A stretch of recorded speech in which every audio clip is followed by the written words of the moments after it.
hernede, der er det altså rigtig skønt. Det var regnvejr. Godt.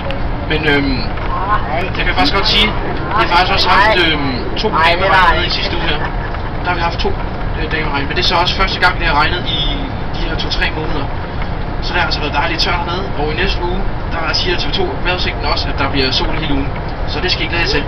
Men selvfølgelig, med masser af sol kommer der også masser af vand, og de skal altså drikkes på flaske. Det koster ikke meget mere end 1 tyrkisk lire, og få sådan en flaske, de kan købes for næsten hvert gadehjørne.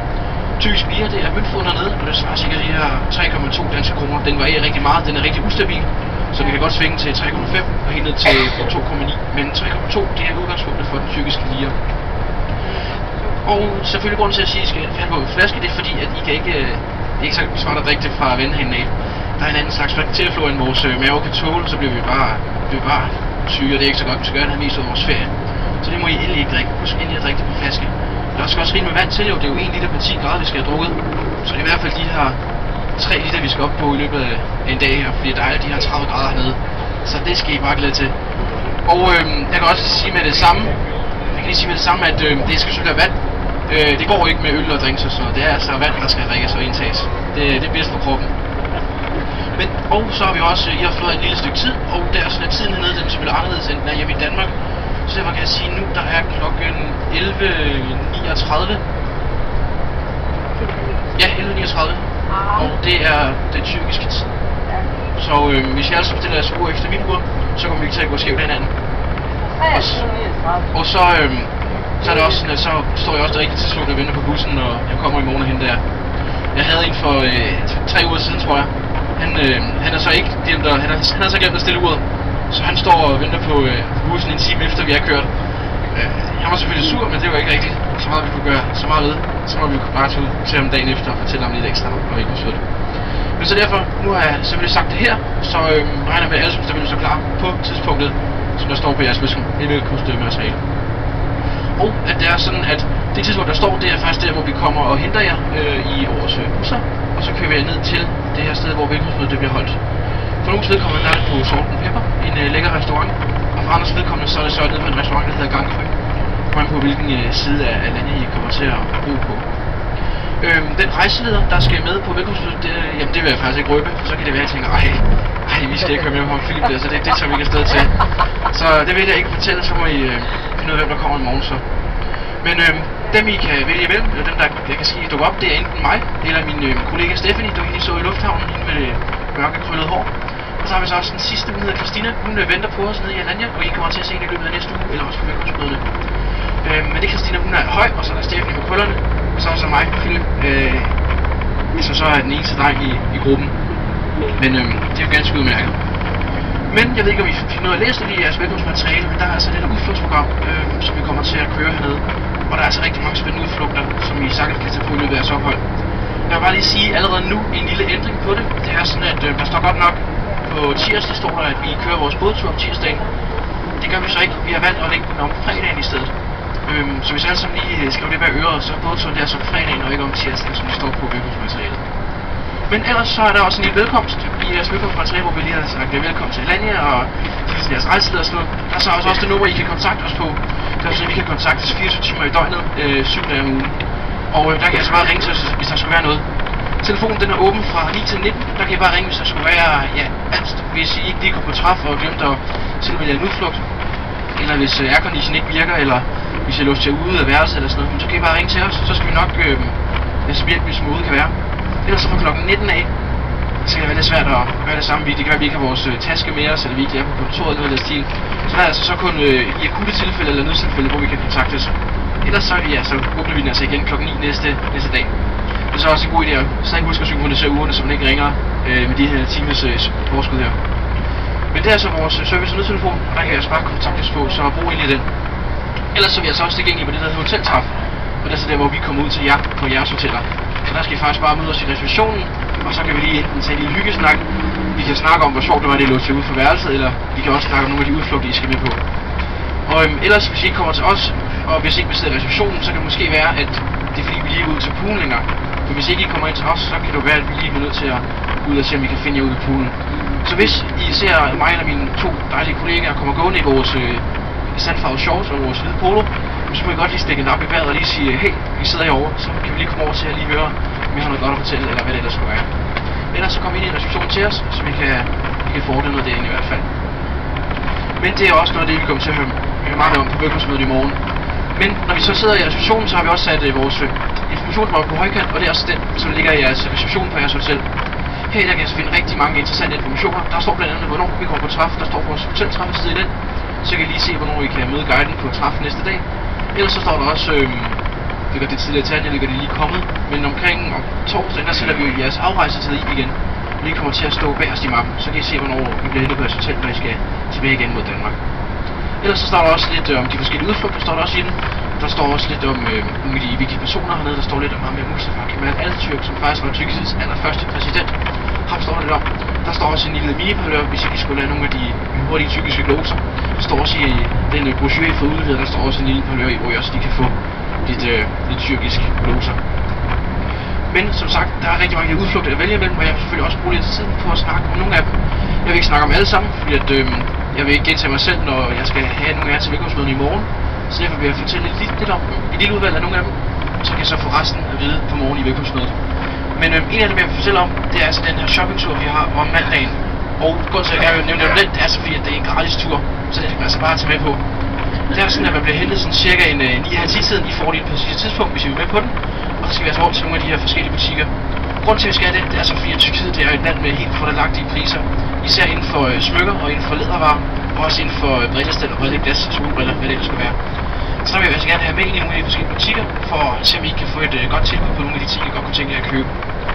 Og det er sådan lidt turen i sin helhed. Vi skal også ned i centrum, og vi skal se nogle af de gode restauranter også, som man kan spise på hernede. Tyrkiet er jo verdens tredje bedste køkken, så der skal vi altså også se nogle af de gode restauranter, der er hernede. Ellers så skal vi slutte turen af op på et sted, der hedder Terrasserne, eller Terrassi, for at være lidt mere eksotisk. Her der får man altså et dejligt udkigspunkt over hele Alanya. Man kommer til at se, hvor stor land egentlig er. Det er jo 7 km bred og 7 km lang og 4 km bred. Så får man altså lige udkigning heroppe fra.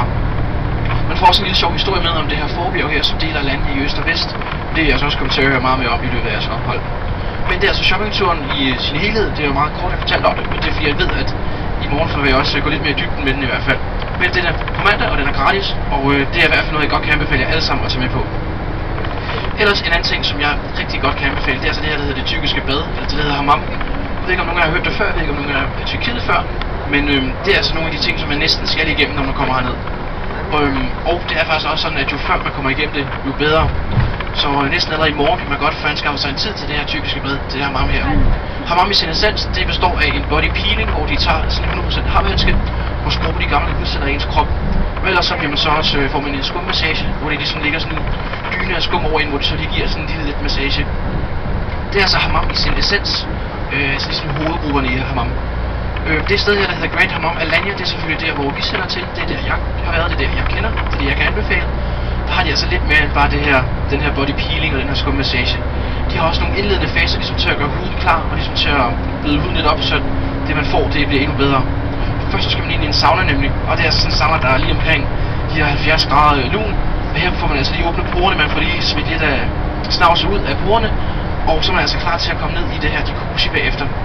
Jacuzzien, den er så lige omkring de her 25 grader lun, hvor man også lige kan sidde og bare slappe af. Her får man altså så lige skyllet huden også, nu hvor porerne er blevet åbnet, og snavset er kommet ud, så skal det også lige skylles væk jo. Og det bliver så gjort ned i den jacuzzi her, hvor der også lidt sæbe i, så det også bliver ren. Men efter jacuzzien, så skal man så over i det første af to dampbade. Det første dampbad, det er med sådan en form for mentol i eukalyptus, hvor man lige kommer ind og lige får sådan en dejlig friskhedsfornemmelse. Det er som at tygge på et tyggegummi nærmest. Man får sådan lige renset svælget, man får renset bihulerne, næsen, lungerne. Man får sådan en rigtig dejlig friskhedsfornemmelse inde i det her dampbad her. Det næste dampbad, man skal ind i, det er ganske normalt vanddamp, som vi kender det. Det er, man kan næsten ikke se en hånd for sig, når man går ind, og det kan godt være lidt varmt lige at gå direkte ind i. Så man kan lige sådan dukke sig for at komme ind, og så kan man altså være henne. Og her der får man altså også lige åbne porerne, det er jo også rigtig lunt herinde. Så får man lige åbne porerne, så den her hammam, den er mere effektiv. Efter det dampet her, så skal man så ned og have det her hammam i sin essens, som er den her body peeling, hvor de skrubber de gamle hudceller af. Man bliver placeret på store marmorplader, så får man altså ellers den her body peeling, og så også den her skummassage bagefter. Man kommer lige op og bliver skyllet, så kan man ellers ind og sidde lidt i vinterrummet. Man får måske en lille psykisk til lige, mens man sidder og venter. Og ellers, så når så er tid, så kommer man så ind og får den her oliemassage. Massagen, den består i oliemassage af de her tyrker her, hvor man bliver masseret fra top til tå. Og det er bogstaveligt talt fra top til tå. De starter ved tæerne, og så slutter de simpelthen i hovedbunden stort set. Og det er altså rigtig lækker massage, man får her. De kender ens krop, så de ved så godt, hvor de skal massere ekstra godt, og hvor de skal passe lidt på med at massere. Også hvis man har nogle skavanker, så kan de også godt tage højde for det. De kan måske lige skrue på det, så kan de sige, hov, er det rigtigt, at du har noget med dine skulder? Fordi de kan sådan simpelthen mærke, hvor der skulle være nogle problemer. Så gode er de hernede.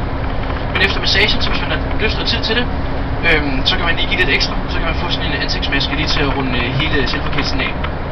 Det her hammam her, det tager altså cirka 2 timer til 2,5 timer. Og det er altså bare selvforkælelse på højeste niveau, hvor ens krop simpelthen bare er i fokus. Og det gode ved det er, at I skal bare sige det til os, så kan jeg finde en tid til jer.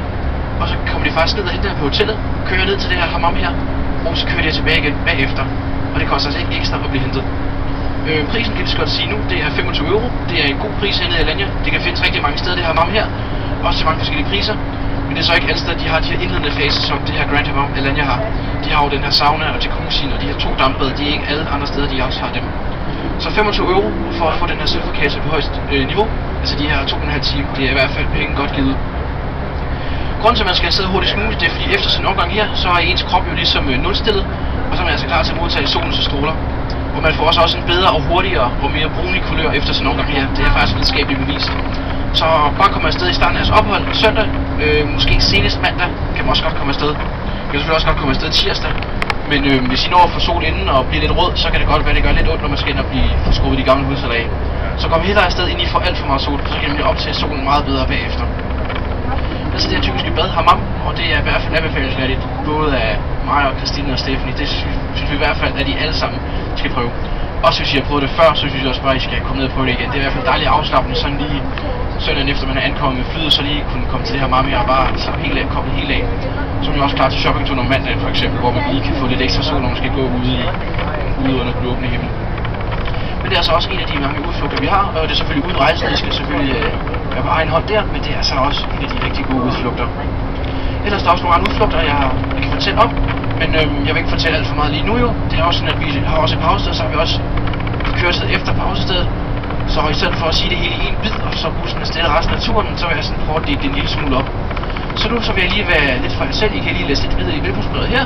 Hvis der nu er nogle spørgsmål, jamen, så må I bare råbe højt, så må jeg også se, om jeg kan høre jer. Ellers så kan jeg også tage en rundt ned igennem bussen, og så må I stille nogle spørgsmål. Ellers hvis der er nogen af jer måske tørstige, så kan det også være, at I kan være en lille stafetdreng, lige hente en vand til jer. Det kan jeg også godt. Ellers så er det lidt tilbage, og så når vi nærmer os pausestedet, så vil jeg selvfølgelig vende tilbage med ikke blot gode, men også praktiske informationer om nogle af vores andre udflugter, og nogle af de andre ting, som jeg også lige vil nævne. Men ellers så, det som sagt, så kommer jeg til at snakke lidt mere i løbet af turen.